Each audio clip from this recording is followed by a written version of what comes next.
এই মেয়েটি স্টেজে ডান্স করছিল আর হঠাৎই তার পিছনে কিছু একটা ঠেলে ওঠে, যেটা দেখে মেয়েটি ভয় পেয়ে যায় আর দ্রুত তার রুমে চলে আসে। রুমে এসে সে তার পেটের মধ্যে হাত ঢুকিয়ে একটি চিকেন ফ্রাই বের করে আনে, যেটা সে কাল রাতে খেয়েছিল। মেয়েটি আসলে কোনো যুবতী মেয়ে ছিল না, তার বয়স 60 বছরের উপরে। বয়স বেড়ে যাওয়ার কারণে সে অনেক চিন্তিত হয়ে পড়ে, কারণ সে আর আগের মতো কাজ পাচ্ছিল না। তার জনপ্রিয়তা দিন দিন কমে যাচ্ছিল আর এই বিষয়টি নিয়ে সে অনেক বেশি ডিপ্রেশনে পড়ে যায়। একদিন হঠাৎই কেউ একজন তার বাসায় একটা ওষুধ পাঠায় আর ওষুধটির সাথে একটি মেমোরি কার্ড ছিল, যেটাতে ওষুধ ব্যবহার করার নিয়ম ভিডিও আকারে ছিল।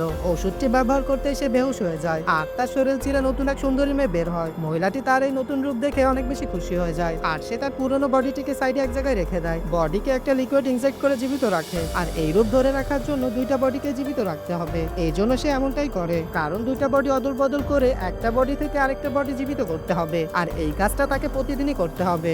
যদি দুইটা বডি যে কোনো একটি মারা যায় তাহলে অন্য বডিটাও মারা যাবে। মেয়েটি তার নতুন রূপ কাজে লাগিয়ে অল্প সময়ের মধ্যে ফেমাস হয়ে যায়। চারপাশে সবাই তার রূপের প্রশংসা করতে থাকে, কিন্তু দিন শেষে মেয়েটি যখন বাসায় ফিরে তার পুরনো রূপে ফিরে আসে, তখন সে দেখে তার আঙ্গুল গলতে শুরু করেছে। এমনকি তার পিঠের উপরে একটি বড় ক্ষত দেখে, যেটা দেখে সে অনেক বেশি চিন্তায় পড়ে যায়। পার্ট 2 দেখতে চ্যানেলটি সাবস্ক্রাইব করে রাখুন।